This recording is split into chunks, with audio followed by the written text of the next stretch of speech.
Okay, alright. Sana maumaga, panghali at gabi po sa ating lahat dyan sa Pilipinas at all over the world, guys. Eto na naman tayo, guys, ay i-update naman natin na tungkol sa Kinpao ganap. Bago nating umpisa nating update, guys, ay gusto ko lamang po introduce sa inyo ang ating YouTube channel. Pasok, intro.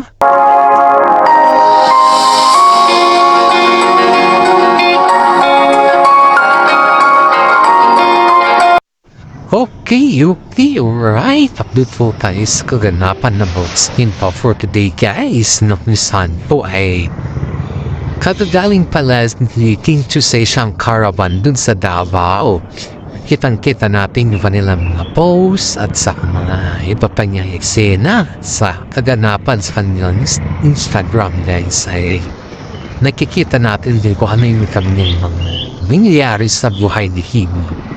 At saka yan din dito sa ating legit na sources, guys, is binis-approve talaga ng director pala ito. Binis-approve niya yung kanilang My Love Will Disappear dahil ang dami daw mali sa eksena o sa script na kung saan ay tapos na ang teleserye, tapos na ang movie at higit sa lahat ipapublish na lang sana. Pero sa ngayon, guys, napagod daw si Kimi sa Davao kung saan ay sumali siya sa caravan at winelcome naman siya din sa Davao at sobrang lakas ang Davao kay Kimi. Talaga ni halos napapasigaw sila sa Kinpao, guys, dun sa Davao. Halos mga sigawan like Kinpao, halos nandun na lahat yung mga fans ng Kinpao, guys. Kaya marami dito, guys, ang tumuputok sa kanila no, kung saan po ay tinatanong kung ano ba yung kanilang masasabi sa about the Kinpao. Kasi ako, wala naman ako masabi about wala din ako masabi daw may nangyayari about the Kinpao. Dahil lahat naman ng yan, guys, alam natin kung may makaganapan nila, diba? Saka alam din natin kung gaano kabait ang Kinpao sa kanilang mga fans. Marami din dito, guys, ang nagtatanong kung ano yung talagang magiging resulta ng kaganapan ng Kinpao or kung ano yung mga mangyayari ba dahil dito sa atin si Kim Chiu at saka si Paolo Avellino ay pinagsisigawan sa kanila na sila yung pinakamagaling na actor or actress sa henerasyon ng ngayon. Sila yung pinakamagaling at pinakamahusay sa lahat ng larangan. Maraming mga netizen ang nakapaalam dyan at marami din mga netizen ang sumusubaybay sa kagalingan ng dalawang ito dahil nakikita talaga natin kung ano yung believe or paano tayo napapabilib ang dalawang ito.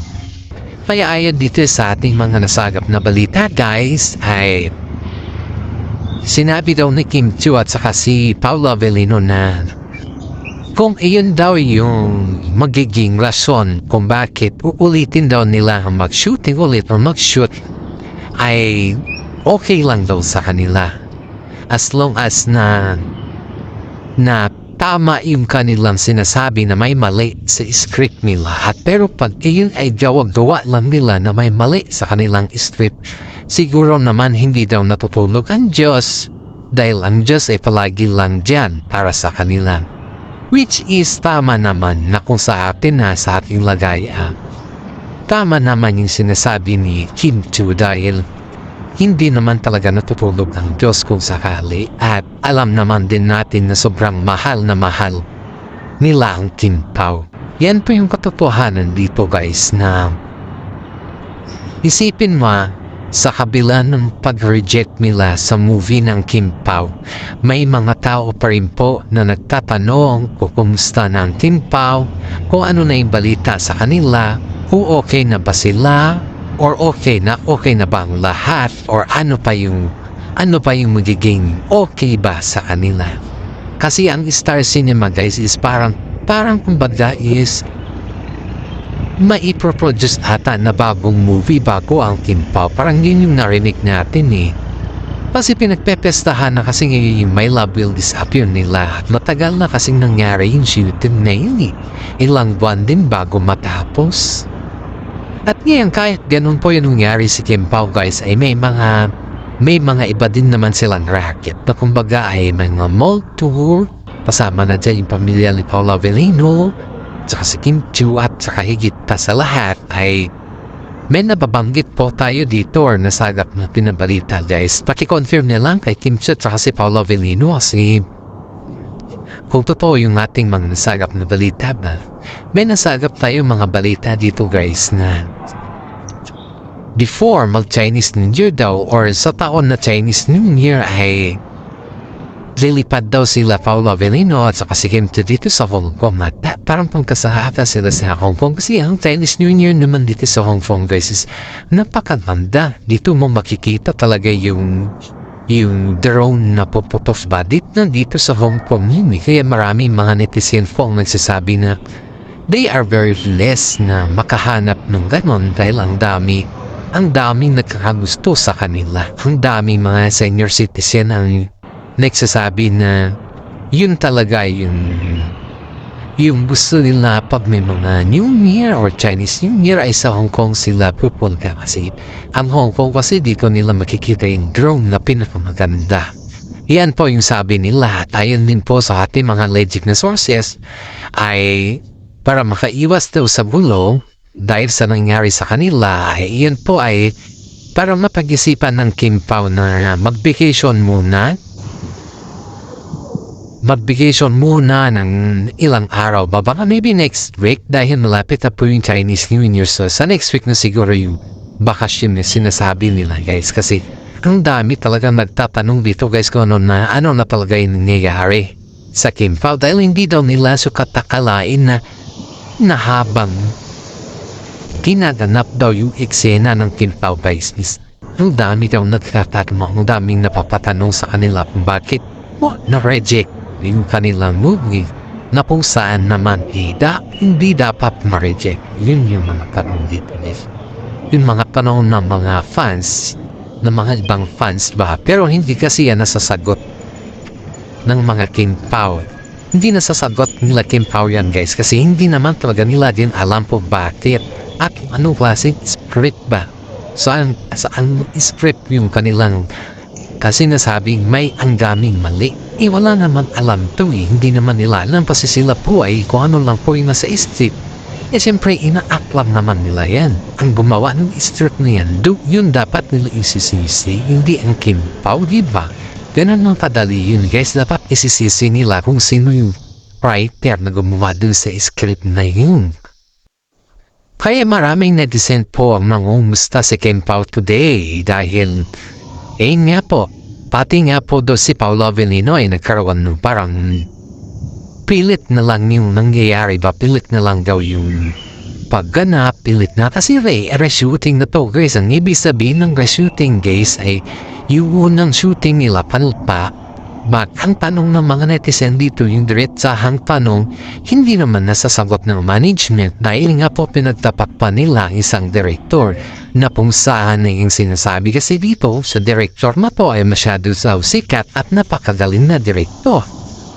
Which is hindi natin alam kung totoo naman yan na napakagaling niya o kung ano-ano man klaseng kagalingan tong sinasabi naman. Iba naman dito, diba? Kaya hindi natin alam kung ano yung totoo. Ang hirap kasing sabihin na ito ay totoo na or ito ay hindi or ano man dyan dahil hindi natin saklaw eh.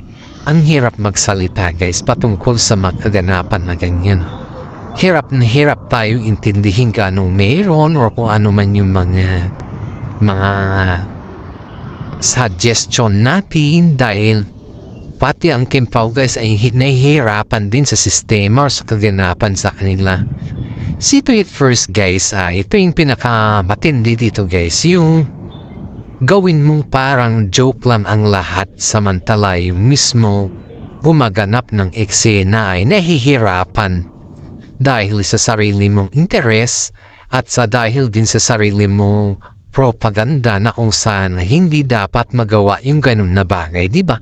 Yan yung pinakamasaklap dito, pinakamasakit ba na Yung kahit man lang sana inintindi ng isang direktor na to yung hirap ng pinagdaanan na Martin Pao sa kanilang shooting ay wala man lang ni isa na umusta.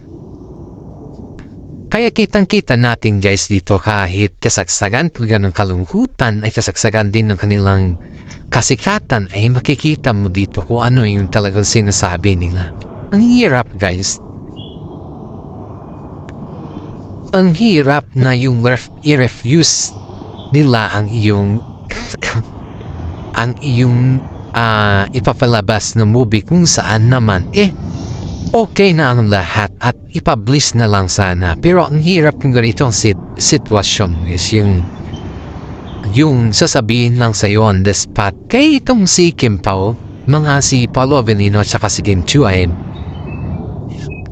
nakikita daw ng mga staff guys yung kanyang facial expression na sobrang parang it's not in a good mood. Parang ganon. Every time na may mga series or mga acting daw sila, parang sa pilitan na lang yun. Siyempre kailangan kasi nilang gawin to kasi re-shooting na to. Dapat pagandahin nila kung ano yung nadagdag ng script.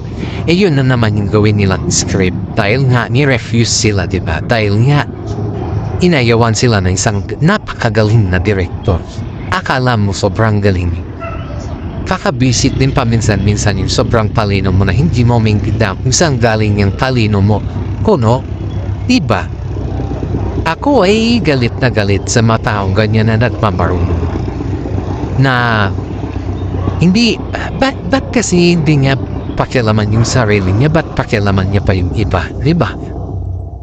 Saka galit din ako sa mga taong wala man nang ginawa kundi nagpasikat. Pero ito kasi guys is hindi naman talagang wala namang mali kung tutuusin natin. Sadya lang talaga na pinalitan nila para mas masuspend na mahaba yung or mas maipublish ito ng mahaba or ilang buwan pa dahil may ipapublish na naman na movie ng Kat din. Yun talaga yung katotohanan dito guys. Yun talaga yung totoo dito na hindi lang nila maamin dahil nga po, paano mo naman naaminin kung ikaw mismo hindi mo mahamin sa sarili mo, diba? Bilang isang director, hindi mo nga maamin kung ano yung pagkakamali Saka, ito lang guys, nagdagdag lang pala siya ng mga script. O diba? Ganun lang, nagdagdag lang siya ng mga script. Akala mo sobrang mali na ang Kim Pao. Sobrang halos hindi mo na alam kung saan yung kamalian nila. Yan yung pinapamsaklat dito na hindi mo akalain na ganun pala katindi. Nagdagdag lang ng script. Tapos, ang sinasabi sa statement, ikakaiba.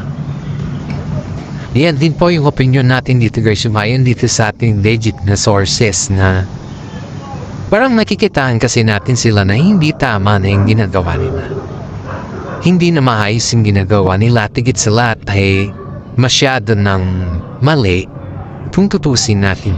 Kung ako lang yung pinag-uusapan or kung sa atin lang ito guys, gusto ko mag-viral ito guys para naman sa lahat ng mga director at saka management dyan guys na may mga favoritism huwag naman ganon. Kasi lahat ng mga yan is alaga ninyo. Lahat ng mga yan pinagpeperahan ninyo. Lahat din ng mga staff niyan o mga shows na yan, mga artista niyan, ay kayo ang nabigay sa kanila ng pangalan. Kaya marami pong masasabi natin dito na kung kinakailangan ay sana naman ay ibigay na natin yung dapat at be fair. Hindi yung may mga favoritism tayo na kung saan naman ay ikaw, porke director ka or management kanila, ikaw ning nasusunod sa lahat. Wag naman sanang ganon. And then yung public ba, yung papublish mo na yung produkto. Bago sana yung shooting. Ito lang pakiusap namin. Bago sana yung shooting guys. Or manager or director, dapat i-check up ulit ninyo yung mga script kung may kulang ba doon or the on the spot na shooting. Pwede naman nilang dagdagan. Ganon lang naman hindi yung malapit na matapos at tapos na doon ka naman na pwedeng kung etchebretse dyan hindi natin maintindihan. Kaya marami dito ay medyo galit ba napapaisip ko ano yung mangyayari by the next generation na sinasabi nila. At hanggang dito na lang po ang ating update guys. Maraming salamat at God bless po sa ating lahat.